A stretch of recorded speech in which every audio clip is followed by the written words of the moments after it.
Hey guys, this is Russ and Gabi, and this is She Wolf Alchemy. And today we are doing another interview. And this time I'm interviewing my co host, someone you guys already know and love, Gabi. And I just want to say, Gabi has told bits and parts of her story on different episodes. So I just want to say there are some people in your life who are just light.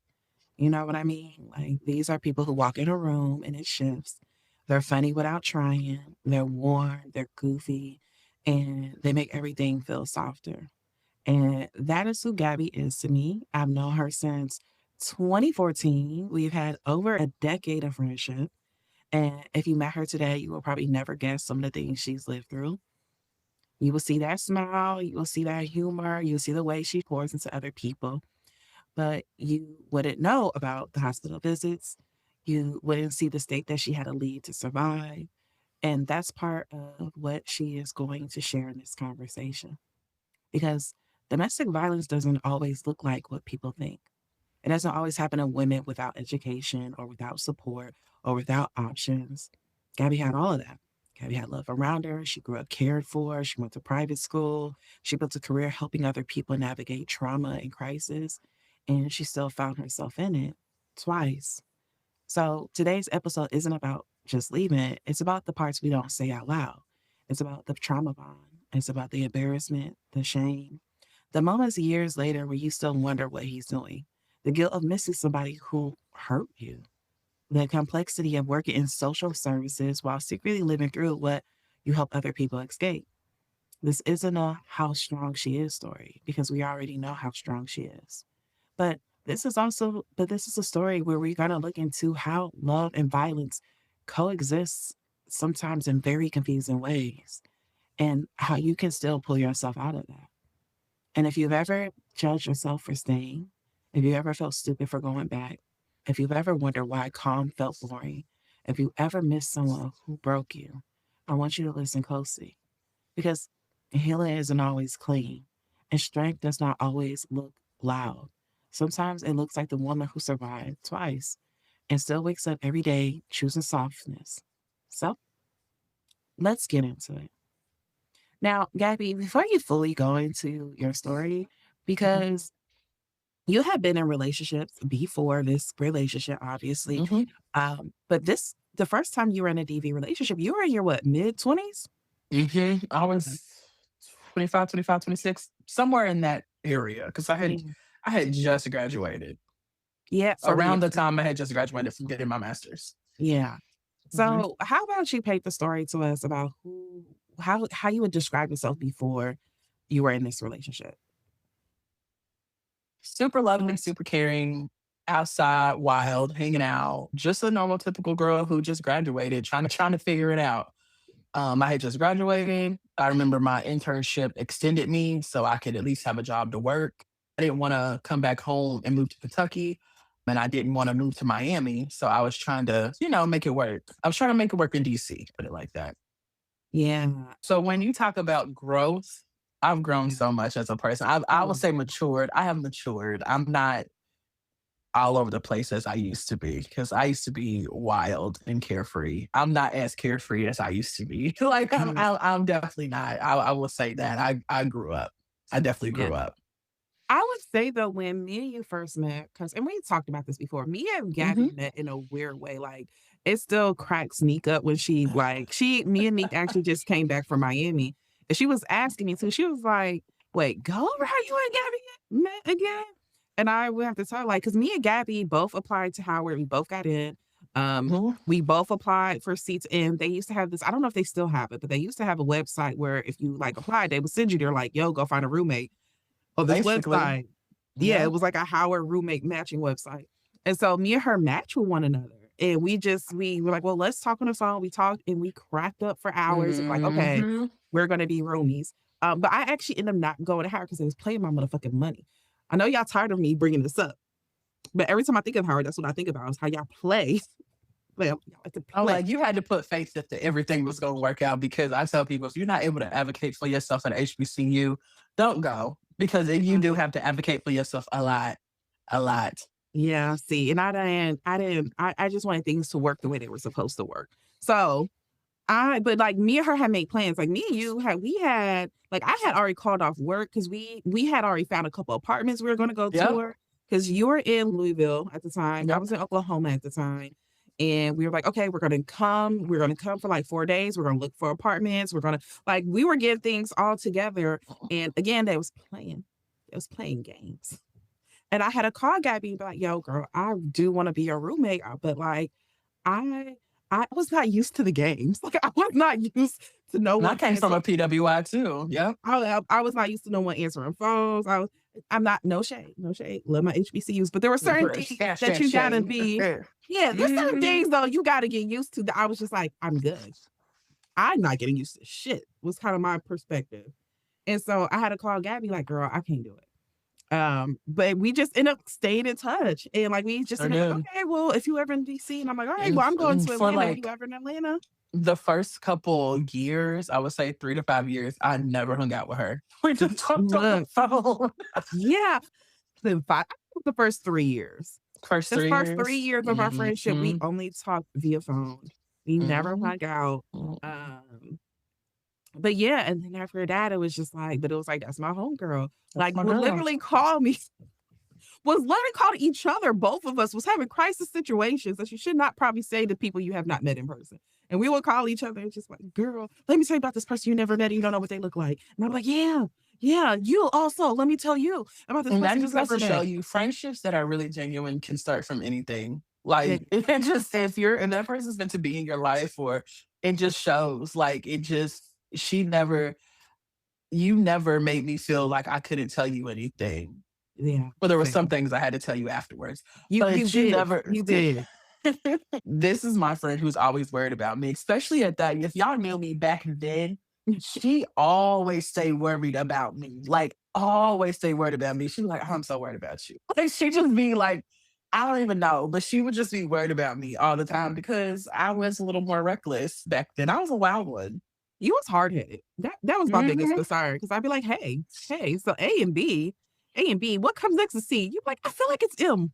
I don't know. I just feel like it's M. I'm like, So we all the way at Z and we never started right. at A. I'm like, Skip the rest of the letters. I'm pretty sure after A and B, they're C. You're like, hey, let's see what happens. 'Cause I feel like it's gonna be M. And I'd be like, this hard headed ass Kentucky woman it's gonna raise my blood pressure. But Wild. you were, I would say, I still think you are free and you are definitely one of my like goofy friends. Like when I want to be in a goofy mood, but I want to like somebody, I'm like, nah, we just gonna kick it. We gonna chill. We gonna have a good time. Even and also one thing I don't know if y'all know about me, I love the sky. I love looking at the sky. I love the moon. And so Gabby knows I love the moon. And so whenever the moon is looking really pretty, she'll just take a picture and just send it to me. Why even say shit? She'll just send me a random picture of the moon. Because And she knows I I'll love be the moon. outside looking at it and I'll be like, yeah, I wonder if Chris is watching me. Let me take a picture. I'm gonna get her first before she get me. Like I'll be thinking in my head. I'm like, let me get her before she get me. I Just absolutely. random list. Yeah. And so while parts of that are there, Mhm. um, you got into this relationship and it did kind of change you. It did. It did. So, why don't you walk us through kind of how you guys met and how everything escalated? So I'll start with the first one. Mhm. So the first one, I had just got out of a really bad relationship. The person Not, I abu- thought not abusive, just no, bad. it was not abusive. It was just a very bad relationship. Cut the long story short, the person I thought I was supposed to be with, he ended up being with somebody else and had a baby on me. So I had to deal with that. And I was just heartbroken. So the day I graduated Howard is the day that happened. And I was just like, I don't understand, whatever, whatever. So I was just so devastated. And then Howard is trying to, like, I had a lot on my plate. I'm trying to find a place to live. Howard is kicking me out of the dorms because I graduated a semester early. So I'm having to leave in December. And the next semester doesn't end until May. So, I'm working this job that's an internship, but she kind of took me on a little full time so I can have money in my pocket, not enough to really to pay rent. So I'm just all over the place and I'm really just trying to figure it out. So while I was working my internship, they had a gym there. And so I met one of the trainers who I became really good friends with. and she was dating this guy. And she was like, "Oh, like he has a friend, whatever, whatever, whatever." So she hooked me up with his friend. And me and his friend, we literally just hit it off right away. Just super cool, whatever. And he literally told me that day I could move in with him. So I packed my stuff and I moved in with this man. And that's how that happened. And so we were together, but he like, I'll say this, when somebody can get you to do things without putting their hands on you, it's a different type of it's just different. Like he was able to convince me that when we're together, but when we're not, we're not. And he would leave me in the house like neglected, no food, no water, no car, no nothing. But then like manipulate my mind in a way too. It was weird. Like when I look back at it, I'm like, wow, like he like I don't even like this saying this out loud, but he even convinced me to help him pay one of his baby mother's rent, which I would never do that. And that's something I would never do, but I did at the end. Mm, So it's interesting because things that you say you'll never do, you end up doing. So I stayed with him for about 6 months, maybe a year. I'll give it 6 months to a year. And then if you know me and my mom are really close. So she knew what was going on, but not everything that was going on. So she's the one who told me to take out a loan and go get me an apartment. mm. So I took out a loan. I found me a place. I moved out and I stopped talking to him for a little bit. But then he was getting evicted and he hit me up and he needed a place to live. So that's how I ended up getting back entangled with him because he moved in with me. So, and it was just even worse than like he was coming in drunk, staying out all day, spending nice baby mama's house, coming in, coming out. Like me and him, it got to the point me and him were fighting. Like, and when I say that, like physically fighting, and I would fight him. And then that's the first one. The second one, very interesting how I met him. I came outside and was walking my Wait, wait, dog. wait. Let's talk about how you got away. It leads into the second one. The second one's the Okay. one that got me away from the first one.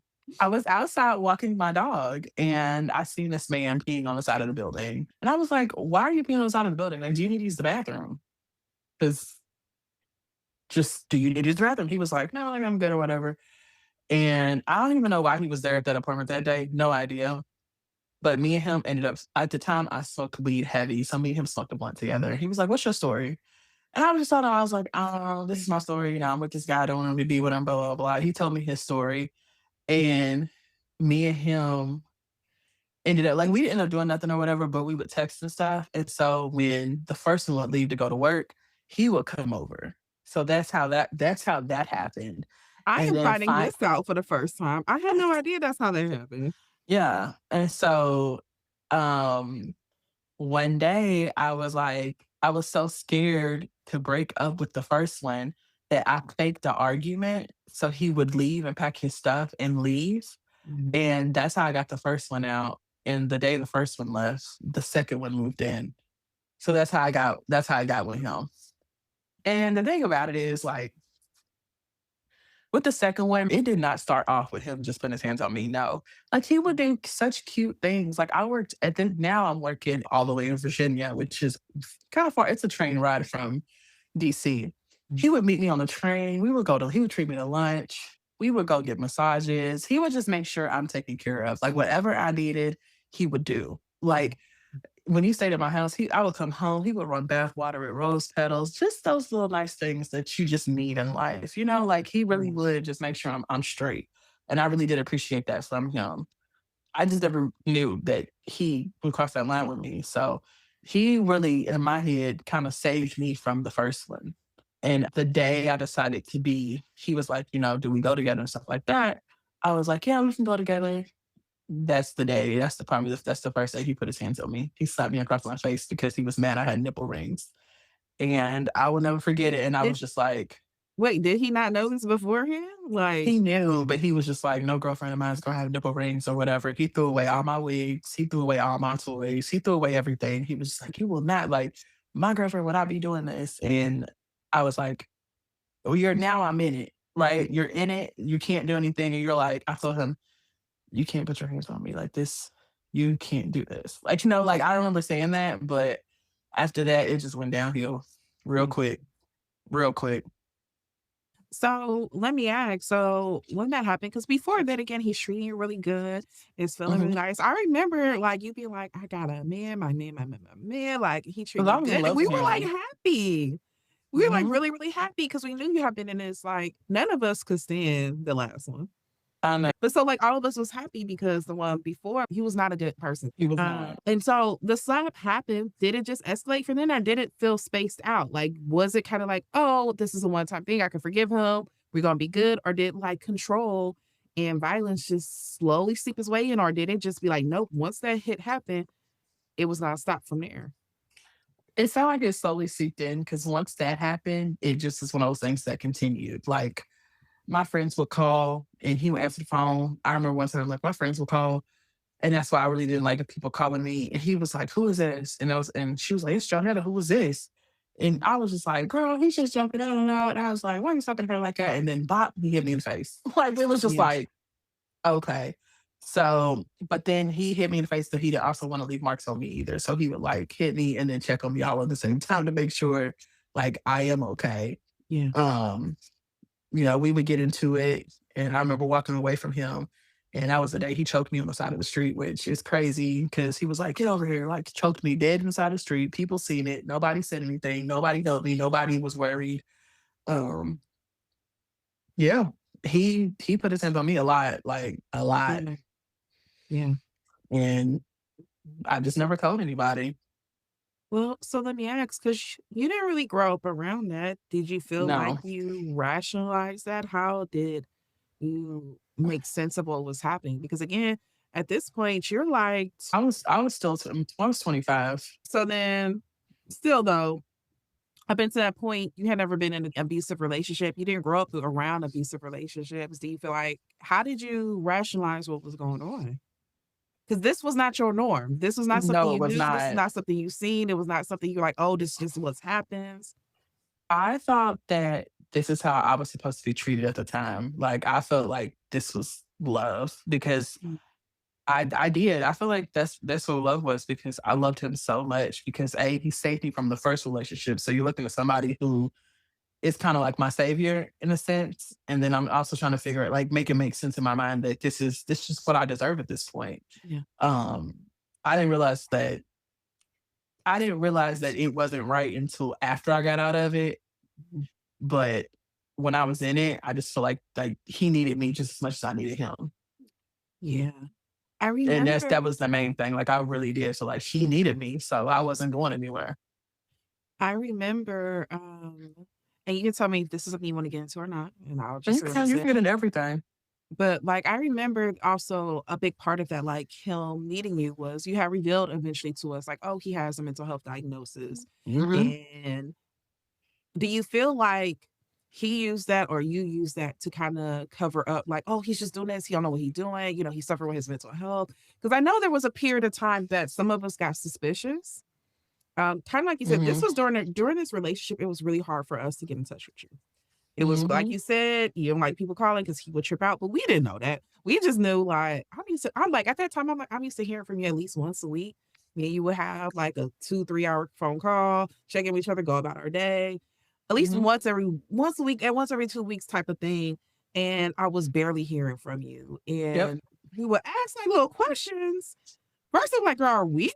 Like, did I say something? Did But you say like I something? couldn't be I went from like he really didn't even like me going to work.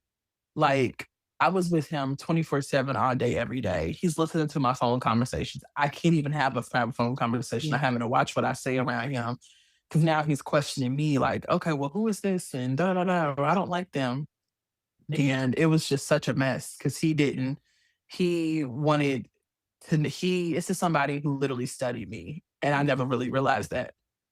And I remember one of my prayers used to be, I want somebody who's obsessed with me. Oh, the joke was on me. I do not want anybody who is obsessed with me because I know what that feels like. Yeah. 24/7 all day when somebody's obsessed with you, watching your every move, watching who you talk to, learning your routine. Yeah. And that's what it is, learning your routine. That's scary. Yeah. That's not right. Well, I mean, going back to the original question, like, do you feel like that diagnosis was kind of something that was used, whether by you or him, that made you feel like, oh, he doesn't really know what he's doing, or oh, he's kind of out of, he wouldn't do this if he was in his normal mind, or if I can just get him to get his meds, if I can just give him in therapy. Do you feel I like? Because I do. know there was a time, yeah, where I had got kind of suspicious about some things. I didn't know it was abusive, but I was just kind of like, yo, why is he always there? And the Mhm. explanation I got was, hey, he has his mental health disorder and like nobody understands and his family, treat him a certain way and da da da. And it Mhm. was just like, girl, I'm the only one that understands and he just needs the right loving. And I was like, okay, girl. And that's my savior complex. No, it's true. He was definitely schizophrenic, and he definitely had an anger issue. But yeah, and he was not on meds. He's the first person who he would self-medicate, of course, and he's the first person we would smoke weed together, do drugs together. Like we would do a lot of things together. And yeah, yeah. And he had this, and it's crazy because if you know schizophrenia, you have like it's like a complex. Like he thought in his mind, he thought he was a pimp, which is crazy because he would literally try to he would make me listen to these YouTube pimp videos to try to brainwash me. And he was literally trying to get me to be a person who like gets females and they can sell themselves. He wanted me to convince them to do that, To be his bottom bitch. basically. And Mhm. I don't if you know me, I don't know nothing Yeah. about that. Like I Yeah. don't know nothing about that. Like that is not even my life. Yeah. So somehow, some way I kind of fought him on that. So that never happened. Mhm. But there was a lot of things when it came to me that he wasn't having. And the crazy part about it is like I remember I found him cheating and everything. Like he was cheating, even though he acted like he wasn't. And when I look back at it, I think he would tell me like, okay, like simple stuff, like my Beat headphones. He would be like, "Oh, I accidentally lost your Beat headphones, so I was on the train today." When I look back at it, I'm like, "No, I think you sold them. Like, Yeah. I don't think you lost them. I think you sold them. Like little things."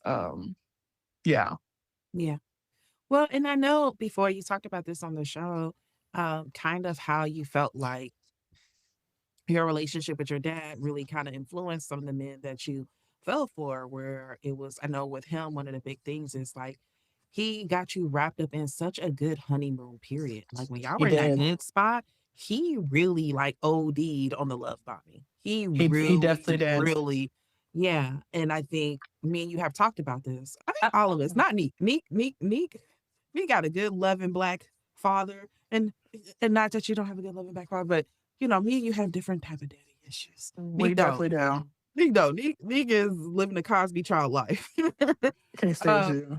but me and you have talked about like having a relationship with a father, it can develop in different ways. And you have mentioned you feel like one of the ways that previously before you resolved some of your father issues was for you, you're like, I wanted affection for a man. I really wanted a man to show me I was a priority. And it's like Mhm. going back to what you said, he studied you. And so he He did did. that. He He did did. that. The things I said I wanted is the things he definitely gave me. He like, yes, he was abusive towards me, but he took care of me. And it's almost sickening. Like, okay, say I needed my hair done. He would literally call his cousin, like, I need you to do my girl's hair. I didn't have to worry about nothing. Like I didn't have to worry about what I was gonna eat that day, what I was gonna wear that day, how my hair was gonna be that day, how we were gonna get there. I didn't have to worry about anything. He took care of everything. And in a sixth sense, I liked it. Yeah. I like not having to worry about stuff where he just took care of it. I was like, okay, okay. Yeah. And he had his family kind of scared of him too. Like his cousin, I'll never forget. His cousin was doing my hair, and he went outside real quick because I guess he was smoking. He went outside, and she was like, "You need to leave him. You need to leave him alone. Like he is no good." Da da da da. And like I tried to get her to repeat it, and she was scared. And she's like, "No, I would never say that. Like no." Mhm. So I mean, everybody knew. Yeah. And he would take me around his family. Like his family they were kind of concerned about me for a little bit. They were like, "Why is she so quiet?" Because I was so timid and so Yeah. quiet. Just I always worried that my goal was I was trying not to make him mad. Yeah. Yeah. And I think that goes back to a big point about why we stress like healing before you get into relationships. Mm-hmm. There are we don't think there's people out here who are like evil, who like literally will find your weaknesses and go, okay, I got it in, and will use Mm-hmm. that stuff against you. Um, I know we like to like have memes and joke and stuff, and like, I do it myself. But Mm-hmm. like, if you don't heal that, like, you can't. It affects how you date. It affects the It things that definitely you find does. attractive. It affects the things, and for you, the way that that really turned out was like his end was being like, oh, you wanted a male figure to love you. You want a Mm-hmm. male figure to be obsessed with you. You want a male figure to be like, I will never let you go. And that was definitely him. Yeah. Yeah. Yeah. So okay, it's getting bad. You at this point, you're isolated from friends. Friends aren't fully knowing. Because also, something y'all got to keep in mind, Gabby is in DC. Now, you've had a homegirl or two there with you, but a lot of Mm-hmm. your other homegirls, we are in completely different states. Right. And so, like, we're going based off what you say, social media. If we can get you, a lot of us aren't there. So we're not laying eyes on you. I definitely think that is different. Even with your mom, like you and your mom are super, super, super close. But Mm-hmm. none of us are laying eyes on you. And this is not something that was ever a part of your pattern before. And Right. so it didn't raise like certain red flags for us. What was the moment for you that you realized, like, oh, this man might kill me? I need to leave.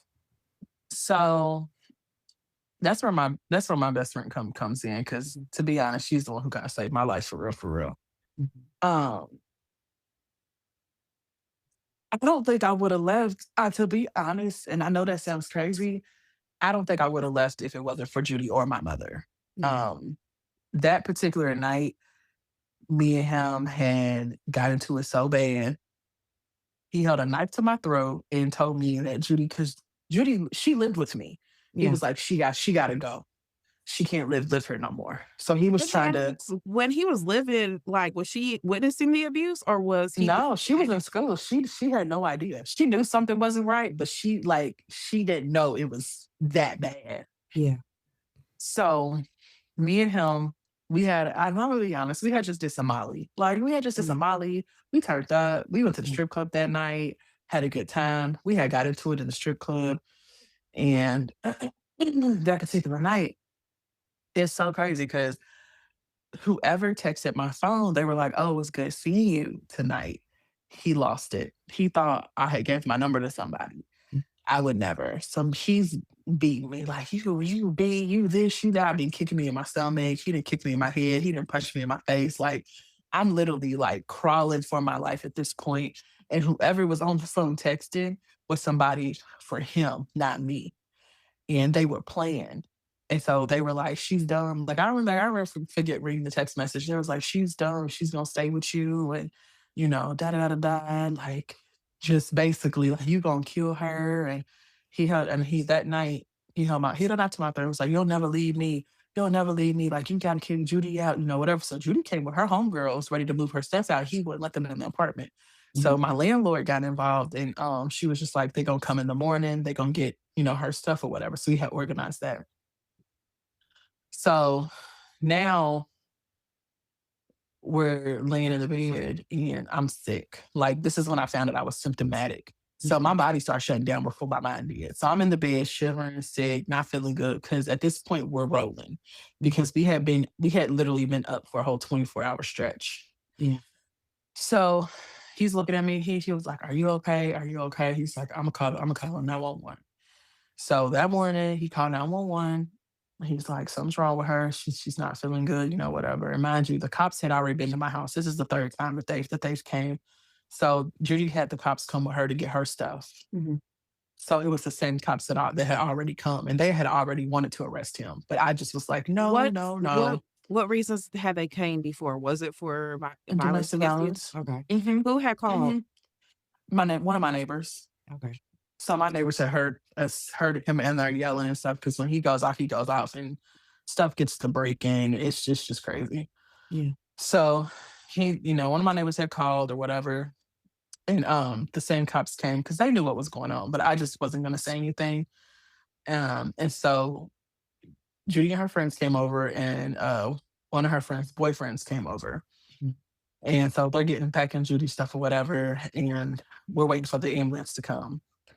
Now, how I maintained a job and this all this was going on, I have no idea. Like I look back at it because I'll never forget that day my supervisor was going out of town for a week, and she had put me in charge to be the supervisor. And I didn't even get to be the supervisor that day.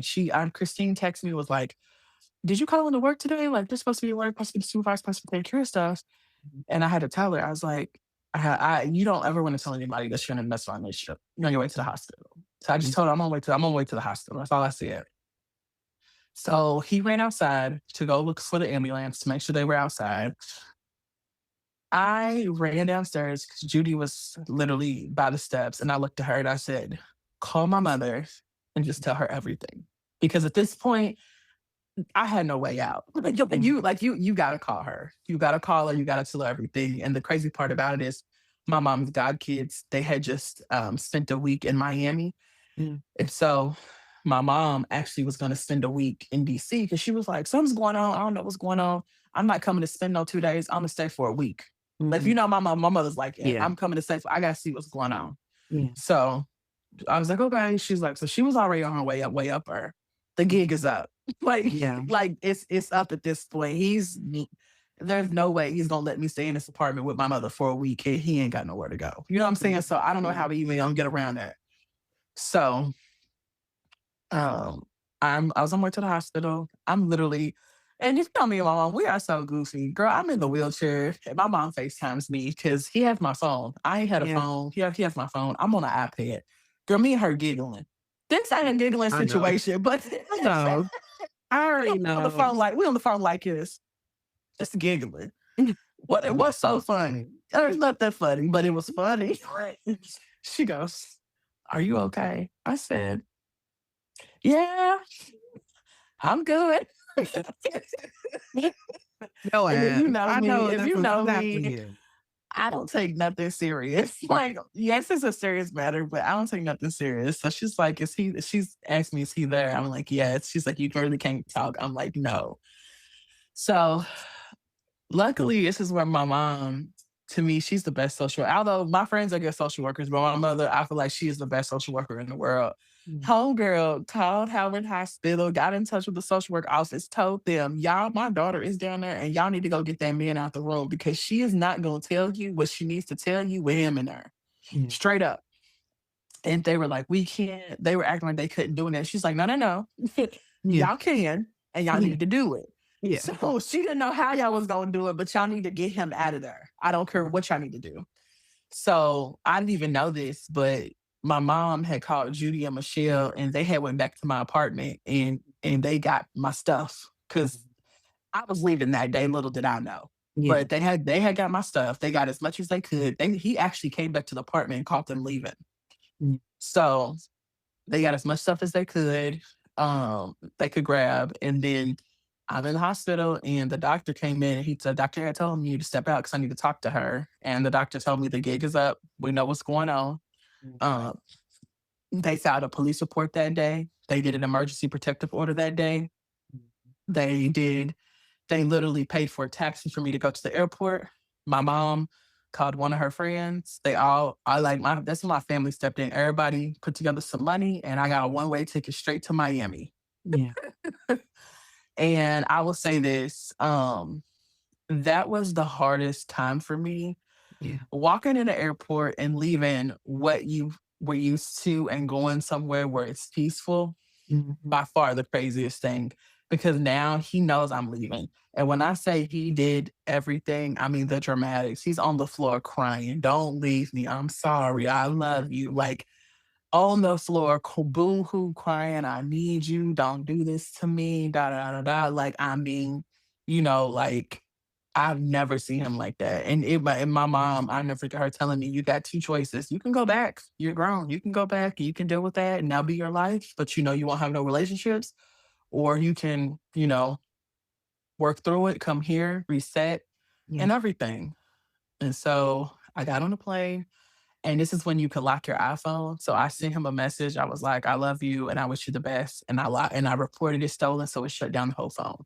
Yeah. And I got on that plane, and I do believe people come in your life for a reason, because there was this white lady. She was in her she was doing her boards, Mm, and she sat beside me. And you can tell when something wrong with somebody. No, because I'm on her. Just I look I'm skinny. mm, I look horrible. And she's like, "Are you okay?" I said, "I'm okay." And she's like, "Do you want some chocolate?" I was like, "I don't want any chocolate. I'm okay." So I'm just looking all scared and stuff. And I looked at her and I go, when we get off, like we were about to land and the iPad died. And I was like, "Can I use your phone to call my mom?" I was like, I don't have a phone and it's my iPad. mhm, So that lady, I ended up telling her what was going on. And she was like, "You made the right choice." She's like, "Go get loved on by your mom. You'll be okay." She waited with me the whole time until my mom came to get me. She let me use her phone. She checked up on me while I was in Miami. I mhm, did not know that lady at all, but she yeah, really she's a chosen one. Like mm, she really helped me out during a time of need. So I got to Miami, and of course, the first thing I do is call him. I don't even have a phone. My mom, she wouldn't even let me have a phone. mhm, So I use her phone. So I'm calling him and I'm like, "Are you okay?" Whatever, checking up on him, making sure he's okay. And he's like, "When are you coming back?" Whatever. And I'll never forget my mom. She was chasing me outside at one point.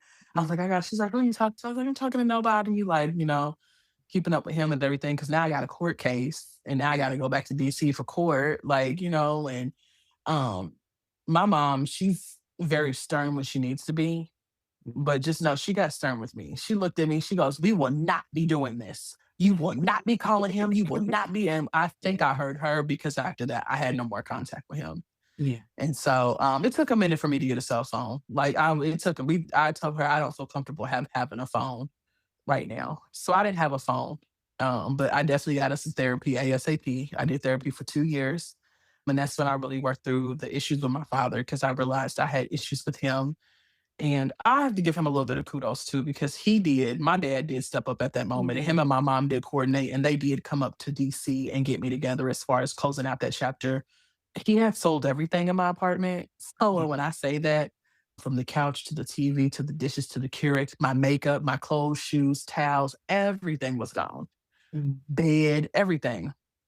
So when I look back at it, I was mad about it, but when I look back at it, I was happy at the same time, because that means I didn't have much to move. And I was leaving DC anyway, and I didn't know what I was going to do with the stuff. So I got rid of, what I got, cleaned out the apartment. They helped me clean out the apartment, got all that together. And then my mom flew back to Kentucky, and my dad, we drove to Cincinnati. And I drove to Kentucky. I stayed for a little bit. And that's when I did my little road trip. And it was like yeah, by myself, kind of finding myself. And I have really amazing friends, because I stayed in Georgia longer than I should have. I stayed with you and I stayed with yeah, Sean, and just got loved on. Like, yeah, I just got loved on by my friends and by my family. And then I made my little way to Miami. So, yeah. Yeah, it's what I needed when I didn't know I needed it. yeah. Look, I love when you came down. We had so much fun when you came We did. I didn't realize how broken I was. Like, it down. took y'all to kind of say something to me, like, you wrote, like, you fucked up. Like, you like, so like, you like, for real, dog. Like, and I'm like, "Girl, I'm fine. I'm good." No, Mhm. you're not. Like, I was not okay. Yeah, Look at myself then and look at myself now. I'm like, yeah, I was broken and just didn't even realize it. yeah. I mean, we definitely always just like, mhm, mhm, mhm. Continue with the therapy. We want you to continue with the therapy. It's okay. It's And working. everybody at I that need you to time was continue. just so protective of me. Like, Yeah. "You're not calling him, are you?" Like, I felt like at that time of my life, I couldn't even have a conversation with somebody without somebody listening, because I'd be like, "Who is The she talking to?" Like, the way I used to have to do this is his page still blocked? Did you check his page this week? Yeah. Why are we checking his page, Gabby? I'm just curious to see what he's up to.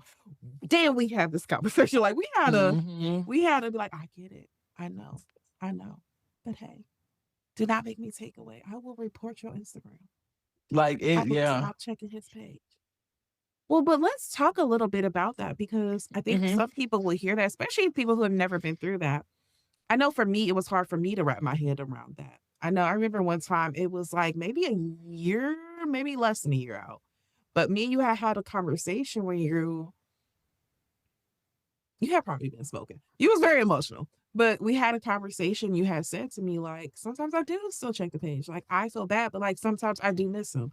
Sometimes I do, like, I still be like, damn, I still love him. And you talked Hmm. about like that guilt you felt for that. And I think even like myself, I didn't understand it at that time. At that point in time, I was just like, after everything, how can we still love him? So, like, I'll say this: Mhm. he was the only person who I was able to be crazy with. Yeah, Like, have you ever just been able wanted to be able to go out here, make reckless decisions, be irresponsible, not have the care in the world, and be carefree and F the consequences? he That done was it for me. him. Yeah. That was him. And I don't know how else to explain that. Like, had to be so responsible. Like, I went to school, I got 2 degrees, I'm the golden child. I did everything I'm supposed to do. That's right. Like, got a job, make good money, got an apartment. Like, okay, like, I did it all. Well, now I just want a chance to be able to go out here and make bad decisions and have fun. And I know it wasn't right at the time, and I know that, and but like, it's so crazy because I was telling my mom, like, I had fun. Like, as much as, yes, it was domestic violence and we was, out here doing things we weren't supposed to be doing. Mhm. Clearly I had fun doing it because I wanted to stay. Like, but I know it wasn't gonna last long because you only can be irresponsible for so long. Yeah. It only lasts so long. Yeah. Brandon was a part of me that I was able to kind of feel like I kind of this is who I thought I wanted to be. I didn't want to be responsible no more. I Yeah. didn't want to have to make decisions. I didn't want to. I wanted to be like Wanda off Holiday Heart. I could be that, and he would still love me. Like, Yeah. like, I don't know how else to say that. Like, no, that wasn't me, but it was a part of me. And that's that sick part of yourself that you can't act on. Because Yeah. we all have it. We all have Yeah. it. Everybody wanna be I don't wanna be the big person sometimes. Sometimes I wanna be the little person. You know what Yeah. I'm saying? Like, everybody has that part of them that they want to be, but we can't act on it. Mhm. Why? Because people out here think you crazy. Yeah. So, yeah. And Well, I that's what made me love him to death because I just like I knew what it was. yeah. So, I don't know. Well, no, I mean, we've talked on this a little bit before where we talked about like, oh man, it's probably been a couple years we did an episode on this, but kind of like sometimes we have a checklist. It's one of the things I try to be very careful with when it comes to my daughter, because I know a lot Mhm. of girls like this. I myself went through this where like upper middle class black children. Our parents get us this checklist and they're like, okay, you go get the job. You go to school, get the job, you get the car, you get the house, Mhm. da, da, da. And you go and do these things and you have a moment where you realize, I'm not even having fun. I'm doing all this shit for Yeah. y'all. I'm not even having fun. And so sometimes when you go, well, let me go for me, you overboard. You go Mhm. overboard because it feels like I feel so restricted. I felt so like I've been doing all these things for everybody else. Everybody else is like patting me on the back, good job, but I'm not happy. And you just kind of OD on like, okay, so check this. And I think the problem was though, in your situation, it wasn't just, oh, I'm ODing by myself. It is, oh, I done found a trauma bond. I And we did. are gonna, oh, and our trauma is like, it's something dangerous about and I've myself has happened, but I've had myself this happen where like your demons dance together with somebody else. Like you meet Yes. somebody whose demons are like, what? Oh, we We go together real we bad. go to bed a real bad. And when it's like when your angels link up with somebody, it just feels angelic and it feels so amazing. But when Mhm. your demons link up with somebody else's demons, And he introduced me to a side of myself that I never even knew. I wasn't and it got real toxic, and I'm not that person. I'm not the person yeah, to go do drugs, go to strip clubs every weekend, have somebody beat me, we have fun, we have sex, we have this, we have yeah, that. No, I didn't come from that, no. yeah, But it like that's that sick part of yourself that scares you because like it was fun. In a sick way, it was fun. yeah. And I don't it was. So yeah. Yeah. Well, but and we've talked about this before on the show too, but I'm gonna ask you again. What do Mhm. you feel like was still left unhealed from that first relationship? that made it easier for because that first relationship we had some DV, but it was mostly emotional. That's what thing you have always told me about Yeah, that that was relationship. very emotional. But Uh, it then escalated. The next one went tenfold of what you were I experiencing. always tell people, emotional abuse is it's just different. Emotional abuse when somebody can mindfuck you, and now y'all call it. We didn't have a word for it back then. It's gaslighting. When somebody can gaslight you and get you to do things like Ray got me to do a threesome. Ray got me to buy him a car. Ray got me to give money. Ray got me to do so much Yeah. in such little time that it was just so interesting to me. And all he had to do was not talk to me, not deal with me, not come home. And how it started off with him, Ray used to come pick me up from work. We used to always have dinner together. Um, and then we would have like we would have amazing sex. I don't know if he's listening. Mhm. We would have amazing sex. Mhm. Um, and then like he would still talk to his baby mothers and stuff like that. And I just was like, it is what it is. But at the time, and he would be honest, and it's crazy because he would be honest with me and I'll be okay. He'd be like, I'm over at Jasmine's house. No, we're not messing around. I'm here for my daughter, Mhm. but they're messing around. Or Yeah. the first one that he had 3 kids with, he'd be like, oh, we're not messing around, but you're messing around. Yeah. Um, and there was other women in there too. I would read his text messages. I would see, I remember I had his passcodes to his Instagram. I would be literally, I remember one girl sent her whole vagina on Instagram and I was sitting there watching it, like looking like, so like, but you don't, Yeah. you know, because he had it so in my mind that when we're together, we're together. When we're not, we're not. Like he would go Yeah. spend a whole weekend and have him a good old time Yeah. and then come home. Like he would just do some really crazy stuff. And I was okay with it. And then I was so happy when I wanted to take the car. And Mhm. my mom told me to take the car plenty of times. Just come to Miami, we'll figure it out. And I was just so scared to take the car. I'm so glad he wrecked it. He ended up wrecking it. Yeah. And I was so petty. I got on his Instagram and deleted all the pictures of it because I just wanted him. He was so proud of that car. Like, oh, I have this, I have this. I deleted every picture. So you're gonna have nothing of this car. And somehow, some way, I was able to wait it out because we only owe 5,000 on it, Yeah. and got it off my credit. Yeah. You know what I'm saying? So I look back at that too, like, whew, I can look at it from a mature standpoint now, but back then I was not hearing it. I was just like, okay. I was the girl who was just so I didn't have a voice back then. And I think the reason I never really had a voice is because I didn't have a voice from my father. And Mhm. so I just always take, take, take, take, take, take, take, and I never say anything. Yeah. And I realized that's always been my problem. So going to therapy and really working through these issues of never saying anything and being silent, um, it definitely changed me. It definitely changed me because I'm not that girl. Like you gonna get these words, you're gonna get this mouth. I probably overcompensate, I over communicate.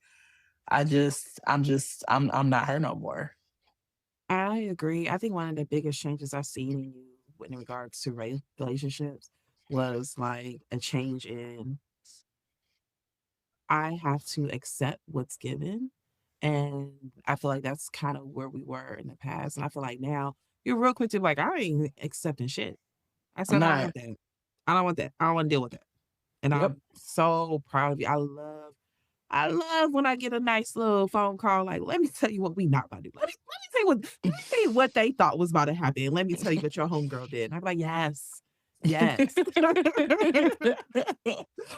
But I would say I am glad I went through a lot of this in my 20s because in your 20s, you are so resilient. Like you can bounce back so quick and move on from stuff. These 30s, they're a little different. You're a little more emotional. And you be ooh, that with me? like that's like that. So yeah. Well, I mean, so do you feel like the biggest thing back then is that you thought that chaos felt like chemistry or like intensity equaled love? I feel like chaos felt like chemistry. I thought it was love. Um, I did. And Well, so where do you feel like you are currently in regards to like your attachment? Because we um talked about how like, your relationship with your father probably did a lot of the impact of that, probably Hmm. did impact the way you felt like, okay, this is what I deserve. I kind of just got to take what's given to me. I need to Right. not have a voice if I want to keep the love. Now that you've done the healing, you did the therapy. Hmm. I know you did your 2 years. You recently went back to therapy. Let me know you want to cut this out. Went back to therapy. Your therapist was like, "Girl, you good. You just here talking. No, You just." I Like I didn't. told you, like yeah. I mean, and look, don't get me wrong. Therapy can be good. Sometimes you just need a non-judgmental voice, and you're like, "Look, my girlfriends know too much of the background. I need somebody that don't know the background. I just need you to listen." She literally said that to me, y'all. Just sidebar. I went through a really interesting breakup in my 30s, and it's my first breakup in my 30s. And so, one thing I'm gonna do is I'm gonna go to therapy. I went to therapy, and I did two. I literally just did 2 sessions, and my therapist is like, "Oh, we can go as needed, or we can go once a month." She said, "But nothing's wrong with you. You're fine." I just said, "Well, how do you know?" But then she goes, "You just went through a little breakup, and you just probably need somebody to listen. You're okay." And then I call Rest, and I tell her about this, and she agreed. Yeah, I know you're a therapist too, but that's not the point. The point is y'all don't know. No, look, I told you. What I told you was that I agree with her. Like, you know, the coping skills, you know, you have the tools. You already have the Right. tools, you know what you have to use. But I think, and this is something I've taught tell my clients as well, sometimes when they're going through breakups, is the tools are to help you not to get stuck. It does not take away the process. You still got to Right. go through the this hurts. You still got to go through this sucks. You still got to go through I miss them. And so the conversation I had with you was just kind of like, girl, you're still not, I miss you face, and that makes sense. Like y'all were together Yeah. 5 years. You're not going to get over that in a couple months. Like it is going to Mm-hmm. take time. But to go to therapy, like I need more tools. Girl, you got the tools. You know the tools. And You just she's you're telling the in that truth. it sucks part. And it's true. Like, if you asked me this a couple months ago, I still was in that phase. Now I'm back dating. Girl, I got my spark back. Like, I be making jokes and flirting with people for no reason. Like, I was like, dang, like I actually am back. Like, it just took a minute because I was just so caught up in it. My feelings was hurt. Yeah. So, but yeah, like y'all right. I'm okay. Look, and I told you too, the first heartbreak I had in my 30s, and I talked to this about it. I had to delete most of season one because it's just me being like, yeah, yeah, and things are good and healing. But fuck Morehouse men, because fuck them. That's all of season one. It's just me randomly saying how much I hate this nigga. I was see what. So me, you had a conversation because there was one Hmm. time. Again, let me know if you want me to delete. But me and you had to have a conversation because me and you had recorded like 2 episodes I couldn't release, and I was like, baby, I just need you to heal. You know what? If you want to, you were like, no, I'm good, I'm good. I'm like, I can't use these. And Because you I were like, was you can upset. I use it. couldn't understand. I Yeah, could not understand. Like when somebody, and one thing about a Leo, and I'll say this, is we don't like people playing our face. Don't play with yeah, me because I'm not her. I did tell him this. Be glad. And I will stand 10 toes down on this. Be glad that you didn't do this in my 20s because you would have caught another different raft. See, yeah. I'm healed. This is a healed 30s is a healed version of me. It came a long way. Like, it's, mm, But I was like, hey, Lord, I've came a long way. Thank you. I actually walked away with grace. like, well, let me ask, do you feel like you experience withdrawals after leaving? Like, did your body still crave intensity at times? Um, yes, it took a while for me to do it. To Um, like have yeah, sex? yes, it took a while. And it's so crazy because what I don't know is I definitely jumped into another relationship as soon as I got to Miami. Yeah, yeah. That was the thing for a while. Yeah. That was the thing. But I will say this, everything happens for a reason. At the time, it's what I needed because I needed to be surrounded by love. And the way he loved me was good, but the way his daughters loved me, like me and him will argue Wait, and stop real quick. Just to clarify, we're talking about the relationship after. So after, this is a yes. healthy So relation, healthier relationship. after I got to Miami, I got another relationship and he had 2 kids and they loved me. Like they showed me his family loved me. They Yeah. would do things for me. They would throw birthday parties for me. And they didn't have it like that. Like Miami, Wow. you work with what you got. Yeah. We would do family cookouts. We Mm. would they I remember we went to Fridays and they bought me a birthday cake. Like, you know what I'm saying? Like they really showed love for me. Like they really did love me. And I loved them too. And his daughters really loved me. Like they were my girls. And at that time, that's what I needed was to be surrounded by love. So I'm really, really, really, really thankful for that. Yeah. I mean, as much as we were all like, "Hey, it's too soon. Please don't do this." I will say I actually really love that relationship for you. Um, Yeah. you know, I love because y'all used to take the girls to like I remember one time the guy took them to Disney. I don't know, was it a cruise or did y'all just go to No, Disney? we took him to Orlando. Sure Yeah. did. And you guys were just like such a cute little like it was like I was like a little family for those couple years that y'all was together. Hmm. Yeah. And he like you said, like, we were seeing things like his family, like you said, throwing you parties. We would call you like, "No, I'm with his family. The girls are at your house." It it felt really good seeing you be loved on. It was, and it's what I needed. So, And he was gentle with you. He was very he gentle. was very gentle with me, very goofy, very loving. He had his own issues, but Mhm. he was one of me and him still remain friends for a long time after that. Yeah. Yeah, Hell, the girls still called you for a long time after and that. they did. He is, I'll say even is to this day, somebody like if I'm down bad and I need something, I always can call him and he Mhm. got my back. He'll send me money, he'll Yeah. help me out. Like that's my dog. Although we're not talking right now, we let that part go. But Mhm. he was my friend for a very long time. Yeah. I mean, I did like that one for you. Do you think it took a while for you to be able to be in, like, calm relationships without it feeling boring? Yeah, it did. It did.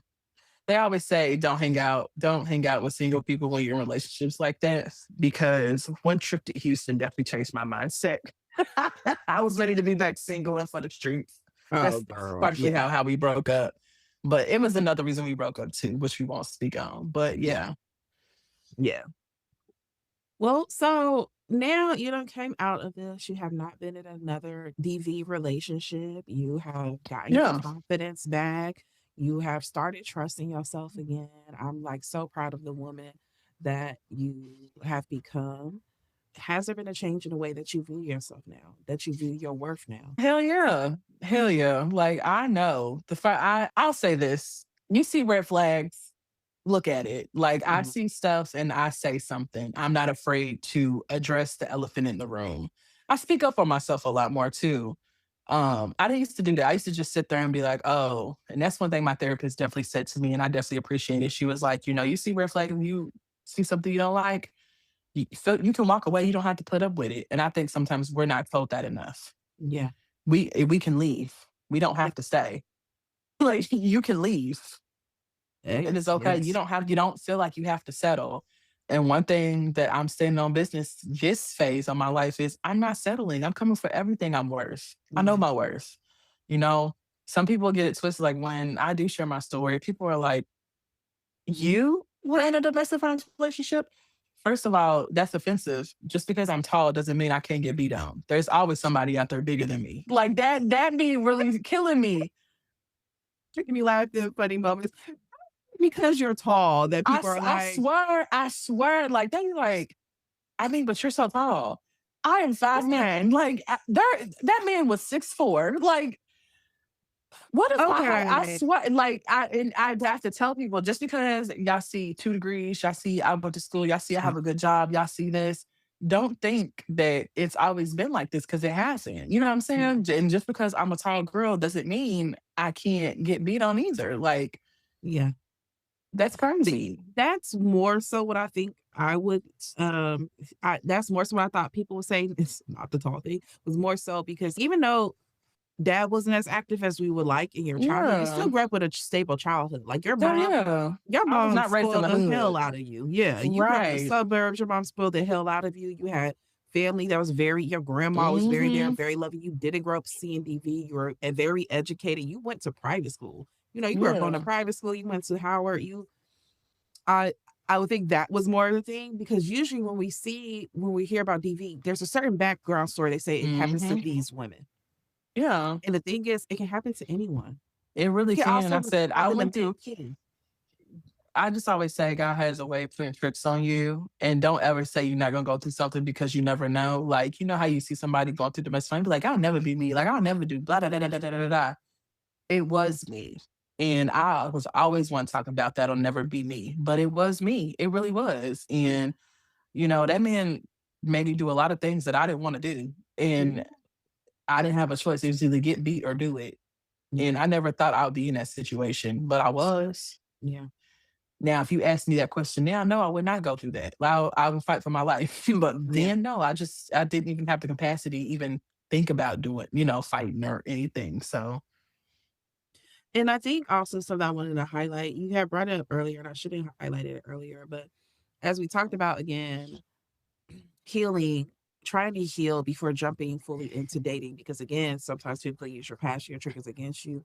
One of the things I want to point out with Gabby's story particularly is like Gabby had went through some like devastating heartbreak after heartbreak and didn't give herself a chance to rest. Like even from the beginning, the guy she was dating when she graduated, like this was the, what this is my this high school sweetheart. Like, I thought I was going to marry one man. high school, undergrad, like she's now at her master's, about to graduate her master's. They had been rocking together.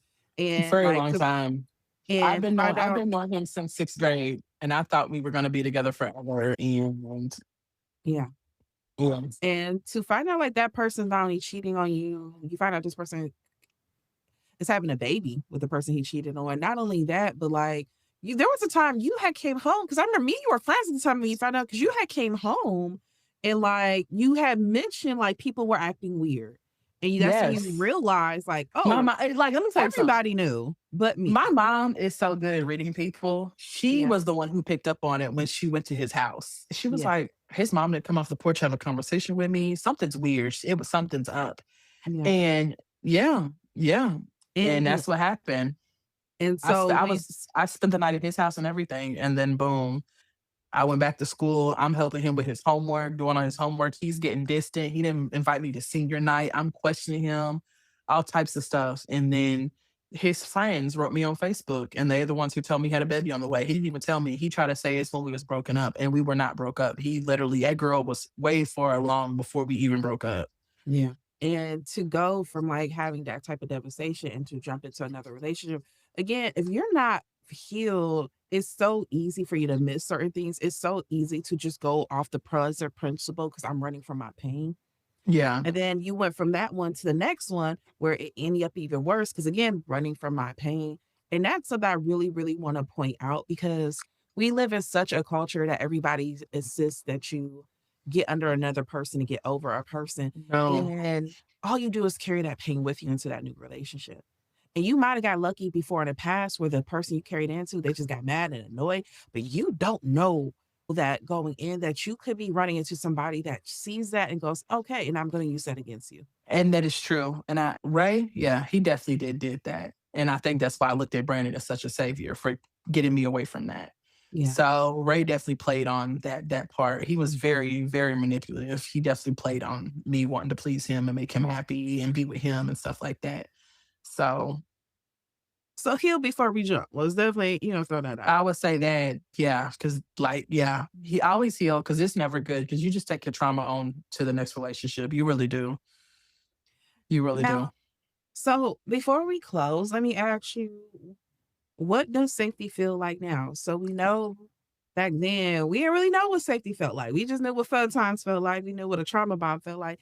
Now that we've done the work, now that we've been healing, now that we've been like really, really particular with who get access to us, what does safety feel like for you now? Safety feels like I would say safety feels like home. Like, I don't know how else to say that. Safety feels like home. Safety for me is making sure, for me, my mental, before I even decide anything, I have to make sure my mental is right.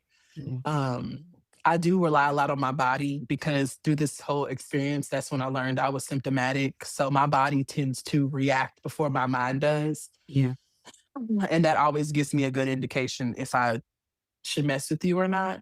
Mhm, I definitely one thing I've learned from you is I rely on my intuition too. mhm, Um, my intuition is never wrong. mm, And if I get that feeling, 9 times out of 10, it's true. yeah, And I need to dwell on it and lean into that. So I'm learning to and safety feels like trust. I have to trust to know. One thing my mom has always told me, and I will tell everybody, trust yourself. Trust that my mama tell me you're not crazy. You're thinking clearly. yeah, Don't ever let nobody make you think you're crazy. You can think for yourself and you can think clearly. So safety feels like being able to make my own decision as an adult, being mm, able to stand in what I said and stick to it. I didn't always used to be that person. I was always gullible, too nice, too friendly. I'm not that person. I'm still friendly. I'm still nice, but I've set some very strong boundaries. mhm. And you have to have that because that's just a way of protecting yourself. And there's nothing wrong with that. So yeah. Uh, you know what? I actually really like that last part you say there. Like safety is being able to protect yourself. And it's not a problem. I'm able to stand up for myself. I'm able to have a voice for myself. I'm able to protect myself. You do not take offense to that. Yeah. Well, Gabby, thank you for sharing your story. And Always. I hope someone who is listening out there is able to learn, get some wisdom, and get some strength from hearing your story. But that is all we have for today's episode. Be sure to follow us on Instagram at She Wolf Alchemy. Be sure to leave us a review wherever you are listening. Leave us some review with some words, and we will have a new episode for you guys next Sunday. Bye. Bye.